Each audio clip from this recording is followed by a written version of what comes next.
The monarchy was built on tradition, silence, and loyalty. But when Queen Camilla dared to cross the line, King Charles made a decision no one saw coming. A secret betrayal. A sacred room set ablaze. And now, exile, hidden from the cameras, removed from the crown. What really happened inside Windsor's walls that forced the king to banish his own queen? The truth isn't just scandalous. It rewrites royal history. Stay tuned. The fire wasn't the end. It was the beginning. The night Windsor burned. The night of October 17, 2025, began with rehearsed formality inside the ancient walls of Windsor Castle. Servants moved quietly under golden chandeliers, polishing cutlery for the historic banquet honoring German President Frank-Walter Steinmeier, set to take place in just 72 hours. Royal planners had spent 6 painstaking weeks crafting the ceremonial layout. Every speech, seat, and toast timed to the second. But while the rest of the palace buzzed in coordinated harmony, a darker storm brewed behind the thick oak doors of the king's private study. At exactly 9:43 p.m., thick smoke began curling into the corridor, and with it, the monarchy's composure began to disintegrate. Inside, Queen Camilla stood motionless before the fireplace, her face glowing crimson from the flames. Clutched in her hands was the final copy of the banquet documentation. Signed, sealed, and ready for press distribution. Without hesitation, she lit a match and fed the parchment into the fire. The royal crest on the front page blackened and twisted in the heat. When King Charles III rushed in minutes later, summoned by a footman alarmed by the smell of smoke, the damage was irreversible. "Camilla, what have you done?" he demanded, his voice cracking between disbelief and fury. Her reply was calm and defiant. "I'm rewriting my place, Charles." Her hands didn't shake. Her tone didn't tremble. It was not a meltdown. It was a declaration. This singular act would later be referred to inside palace walls as the 10-minute revolt. What burned that night was more than a handful of banquet papers. It was the illusion of unity between monarch and consort. Charles had placed his trust in her to uphold the traditions of the crown. Instead, she had ignited rebellion.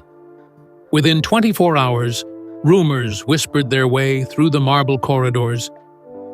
Palace insiders claimed the queen was enraged by her ceremonial role being limited to floral arrangements and guest seating. It was a final insult atop decades of being branded second best. An unspoken reminder that, even crowned, she stood in Princess Diana's shadow. As the fire crackled, so too did the fragile fabric holding together the royal marriage. By midnight, the fire was extinguished, but the damage had spread like smoke through the walls of Windsor. Charles paced his private chamber into the early morning, replaying the scene again and again. The Queen's words haunted him. Not only had she destroyed classified ceremonial documents, but she had also torched decades of hard-won trust. He called a private council at 7 a.m. the next morning. By 10:15 a.m., a brief statement was released from the Royal Communications Office. Preparations for the state banquet will proceed under the direct supervision of His Majesty the King. No mention of the Queen, no reference to her absence. In the coded language of royalty, that silence was thunderous. It was the first strike in what would become a war of shadows behind palace doors. What followed the fire was not just emotional devastation, it was institutional upheaval. For King Charles, the humiliation of that night ran deeper than scandal.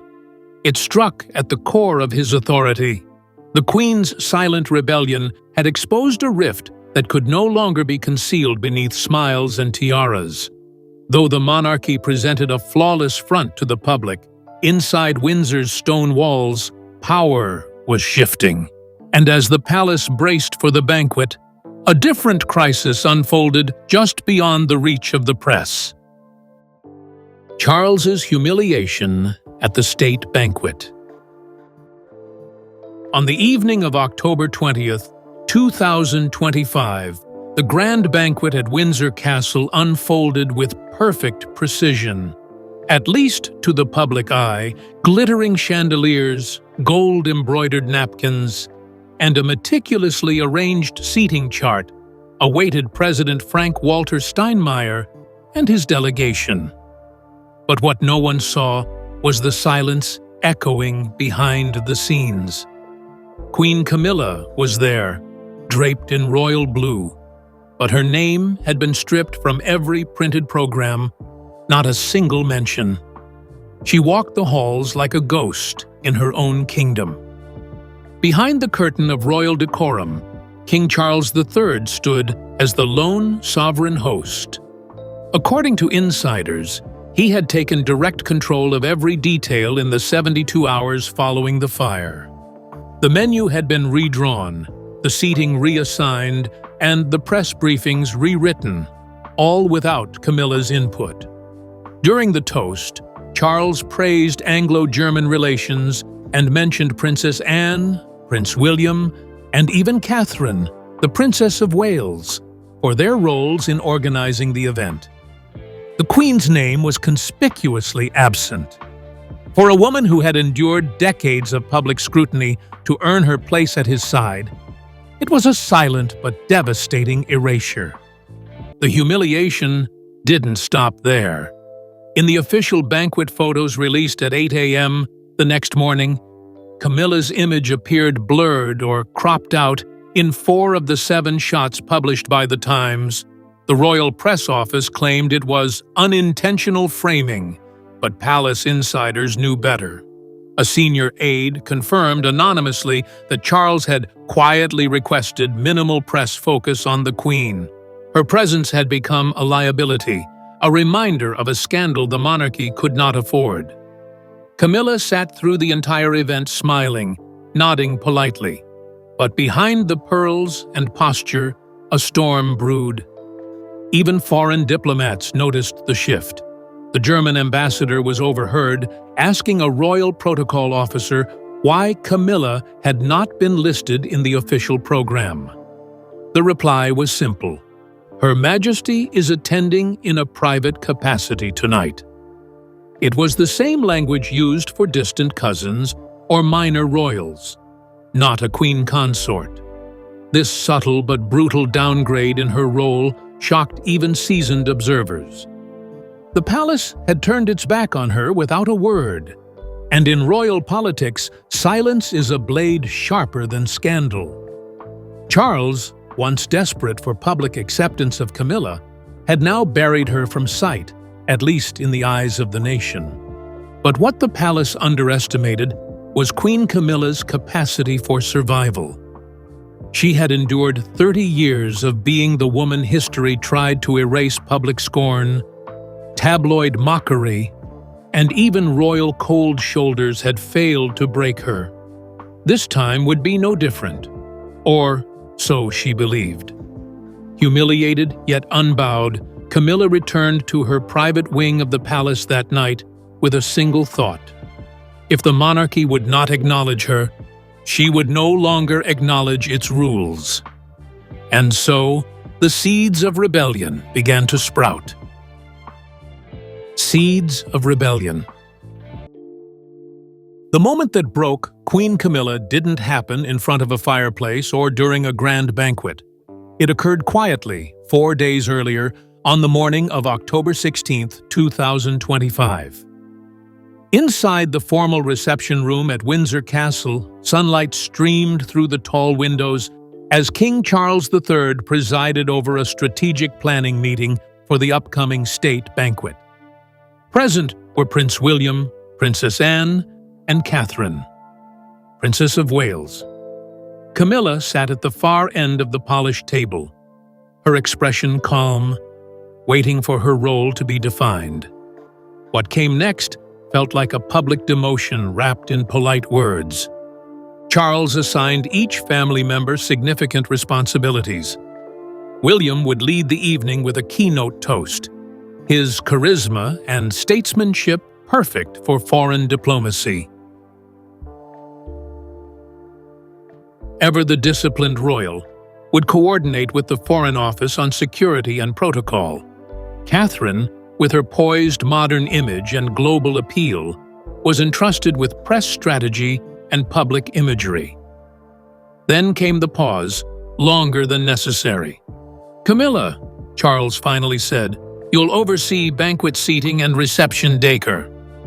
A seemingly harmless role, but to a woman who had spent decades battling scandal, it landed like a slap. She was being reduced to arranging flowers. Though she kept her face neutral, her gloved hands tightened. No one said a word, but the air grew tense. William glanced down at his notes. Anne adjusted her pen, and Catherine offered a polite smile that didn't reach her eyes. To outsiders, the Queen's role might have appeared ceremonial, even charming. But Camilla saw it for what it was, a veiled insult. Her name, when printed on the internal memo later that day, appeared last, beneath even Catherine's a symbolic downgrade, echoing 20 years of being perceived as the other woman in royal history.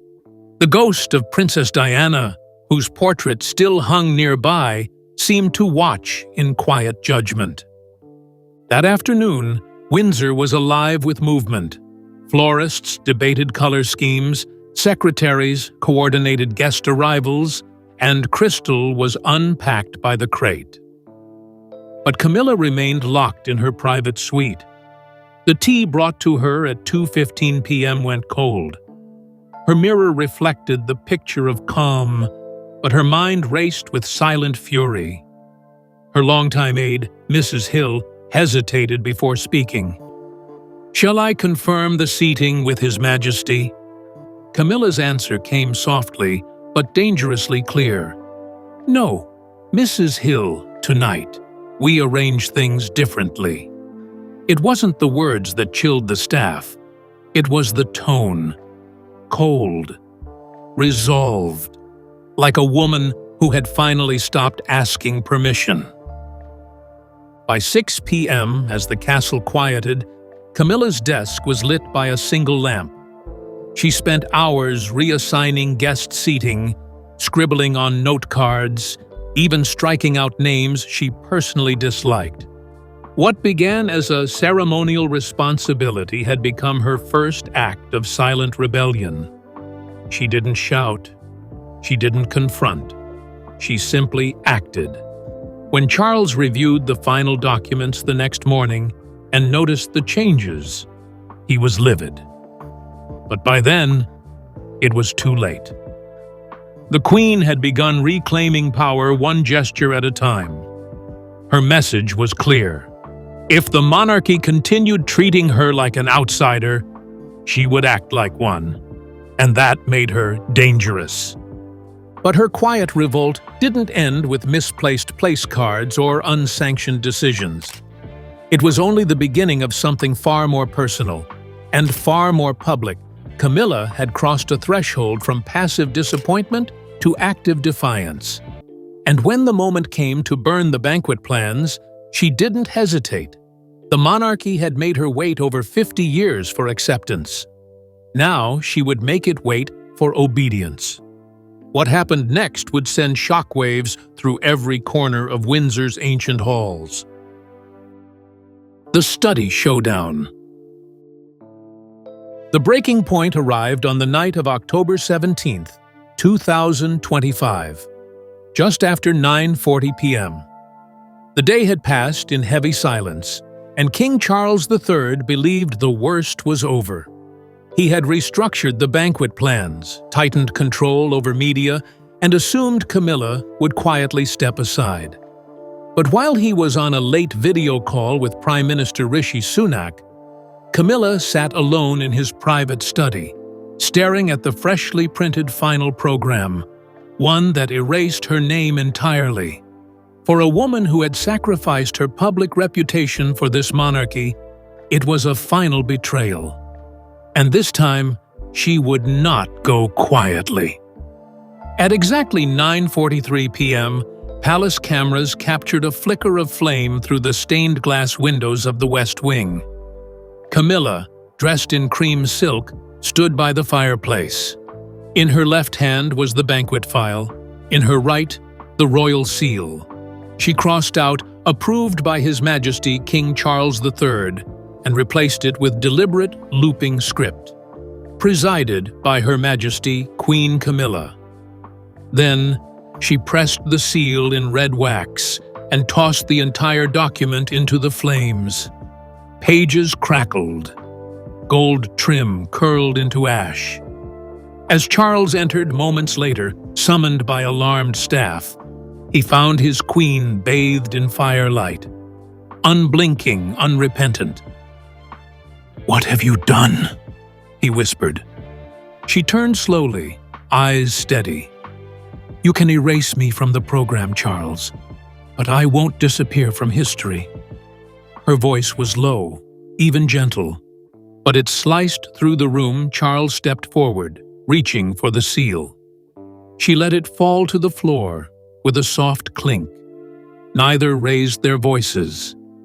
But in that stillness, something ancient broke between them. The monarchy, built on image and obedience, had just been challenged from within. A queen had turned the palace's most sacred room into a furnace of defiance. The damage from the fire went far beyond burned paper. It marked the beginning of a calculated campaign. A silent coup within the heart of Windsor. Camilla had shown she could act boldly, alone, and without consequence. But what came next stunned even her most loyal confidants. In a matter of 6 hours, she would reshape the palace from the inside out, removing not just flowers and place cards, but people, portraits, and power itself. The Queen of Shadows was about to take the throne behind the throne. The overnight takeover. In the early morning hours of October 18th, 2025, while most of Windsor slept, Queen Camilla began her quiet revolution. At 3:05 a.m., she summoned Mrs. Hill, her lifelong aide, to her chamber. By sunrise, Camilla said, "I want every old face gone." The words were calm but final. Within 4 hours, a flurry of private calls was made. Key staff from Charles's personal office were dismissed. Long-serving attendants, some with over 20 years of loyalty, were escorted outside doors with no explanation. By 8 a.m., unfamiliar faces moved through the palace. New aides, private assistants, and event coordinators handpicked by Camilla herself. The first major change came in the form of portrait replacements. At 9:30 a.m., royal maintenance staff were ordered to remove Charles's official oil painting from the Grand Corridor. In its place, Camilla's 2023 coronation portrait was hung, framed in ivory and flanked by roses. Even more shocking was what happened in the East Wing's Memorial Gallery. Diana's portrait, long honored with a bed of lilies beneath it, was moved into storage. When a junior staff member hesitated, Camilla reportedly snapped, "We cannot keep worshipping ghosts." The message was clear. Camilla was erasing the past to make room for her own reign. But just as Camilla secured her hidden throne, another figure re-entered the game, one who still held the loyalty of the public and the future of the monarchy. When Prince William arrived at Windsor, everything changed. He was not just Charles's heir, he was Diana's legacy. And for Camilla, his return marked the beginning of her unraveling. In the face of her silent rule, William came not with threats, but with a file and a choice, one that would bring the entire palace to a standstill. William's return. It was October 19, 2025, just before dusk, when a sleek black car pulled up to Windsor's side entrance. No photographers, no press. Only Prince William, stepping out in a navy coat, his face grim. The king had summoned him quietly after days of tension and ill health.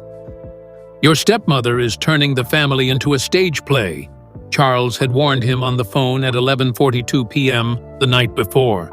"And the kingdom is watching." William knew then that it was time to act, not as a son, but as the future king. Inside the palace, he was stunned by what he saw. Camilla's portrait now sat higher than Charles's on the grand staircase. The crest had been subtly adjusted. Even the floral arrangements had shifted to her preferences. Servants bowed to her first. Everything, the hierarchy, the rhythm, the control, had changed. William requested to see Camilla immediately. The servant guiding him to the Queen's receiving room looked nervous, almost pale. "She's expecting you," he whispered. The doors opened to reveal Camilla, seated like a monarch, her fingers tapping lightly on the velvet armrest. "What brings the prince home?" she asked, voice cool. "Or has your father grown too weak to fight his own battles?" William walked forward in silence and placed a folder on her lap. The altered banquet program, the one she had burned and rewritten. "I'm here to end this," he said plainly. "The palace is no longer your stage." Camilla narrowed her eyes. "You dare?" she whispered. William replied without hesitation. "I don't threaten. The press already knows. And father no longer intends to protect you." With that single signature, Camilla's grip on power was broken. Her name vanished from schedules, her voice silenced in meetings, and her portrait soon to follow. But Charles knew better than to create a spectacle. Instead, he chose something older, something colder, exile by omission. In the days to come, the Queen would be sent away, not to scandal, but to silence her destination, a place no cameras could follow. Her reign ended not in scandal, but in absence. And that, for Camilla, was the cruelest fate of all. The king's final blow. In the early hours of October 20th, 2025, King Charles III sat alone in his private chamber inside Windsor Castle. The scent of smoke from the study still clung faintly to the tapestries. He hadn't slept. The events of the last 72 hours had fractured the monarchy in a way no foreign scandal ever could. The silence between him and Queen Camilla had grown so cold it echoed louder than any argument. And now, Charles faced a choice no king should ever have to make: loyalty to his wife or loyalty to his crown. At 7:12 a.m., his physician entered with news. Charles's blood pressure was dangerously high. "You need rest," he advised, "and no further distress." But the king only nodded, staring at a blank page on his desk. Then, with a steady but slow hand, he lifted his pen and signed a royal order. Effective immediately, Queen Camilla is relieved of all duties pertaining to state matters, royal representation, and ceremonial planning. The document bore the royal seal by 7:26 a.m. The Queen's name would no longer appear on official calendars. Her signature, removed from council documents, her presence reduced to silence. By 9 a.m., Camilla was informed via her chief aide. There were no pleasantries, just a sealed envelope left on her writing desk. Inside, the order, cold and final. She read it without emotion. But those close to her say she stood completely still for 3 full minutes, eyes locked on the page. Her only words, "So this is how it ends." No protest, no rage, just recognition.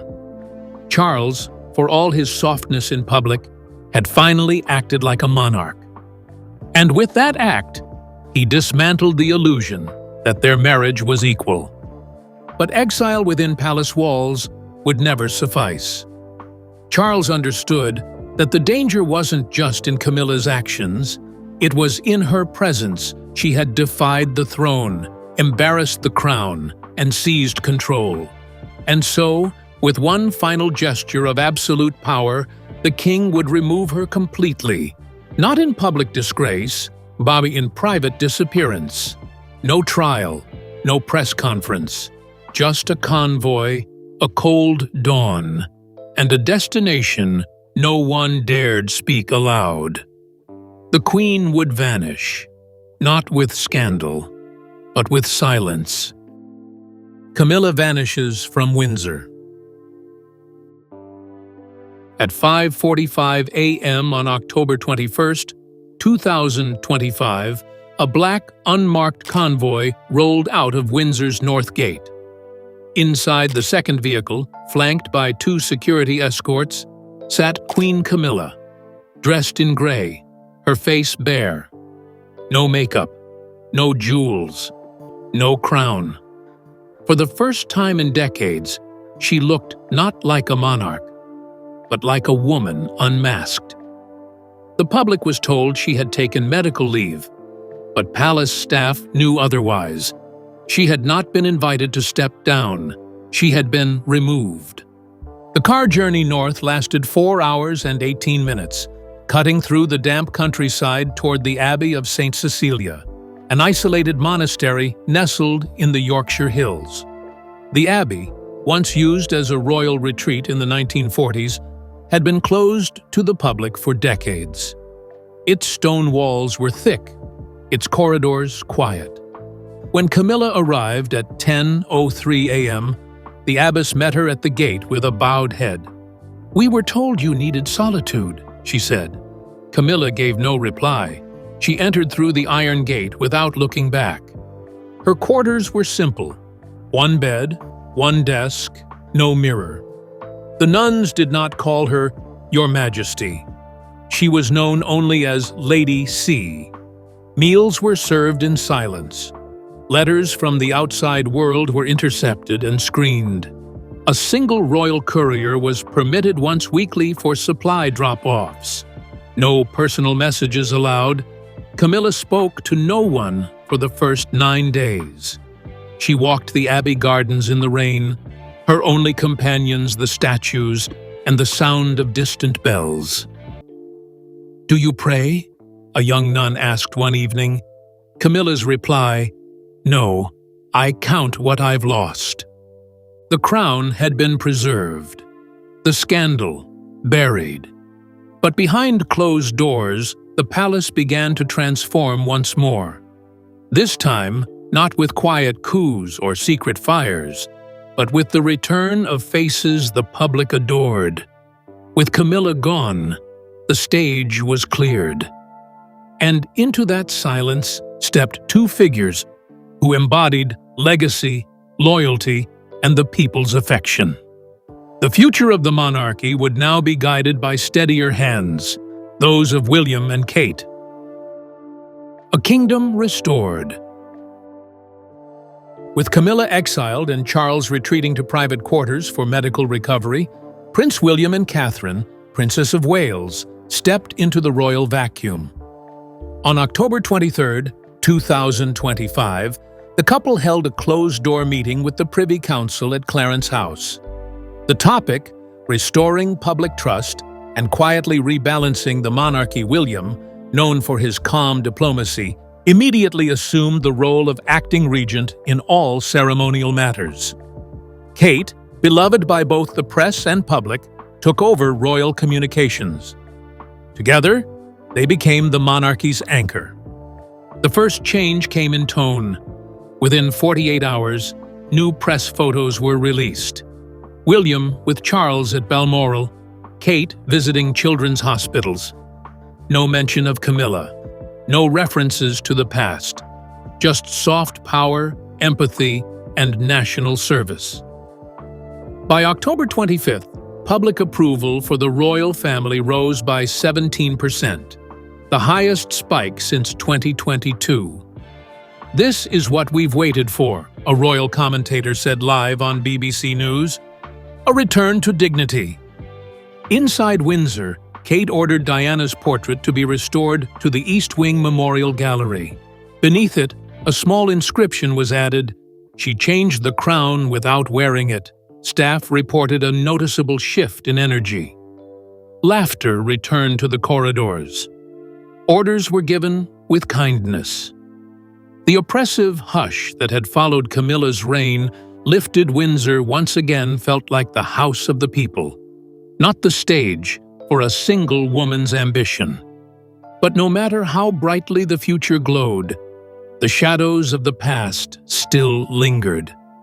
In the damp hills of Yorkshire, one woman remained, her name unwritten, her title silenced, her history erased.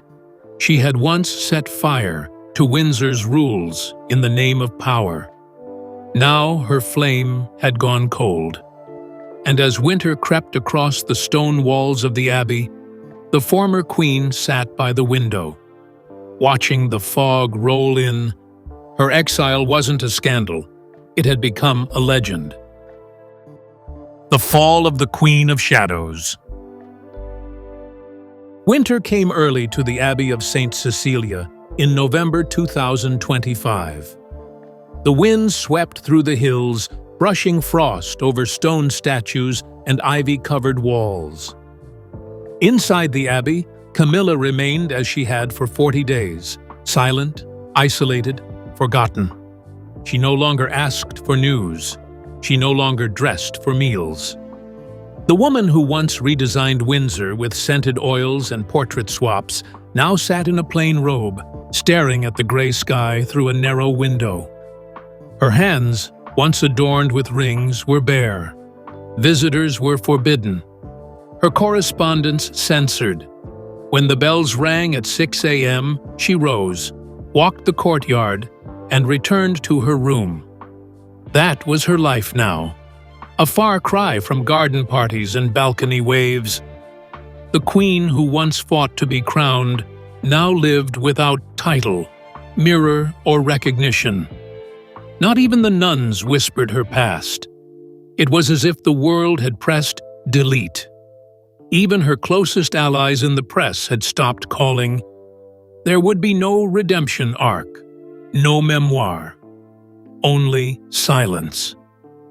Camilla vanished from the headlines, but her ghost still walks Windsor's halls, stripped of power, forgotten by the crown. And, as the monarchy moves on, with William and Kate stepping forward, the silence surrounding her exile speaks louder than any scandal ever could. Was it justice? Was it betrayal? Or was it the final chapter of a queen who overreached? Tell us what you believe really happened behind those royal gates.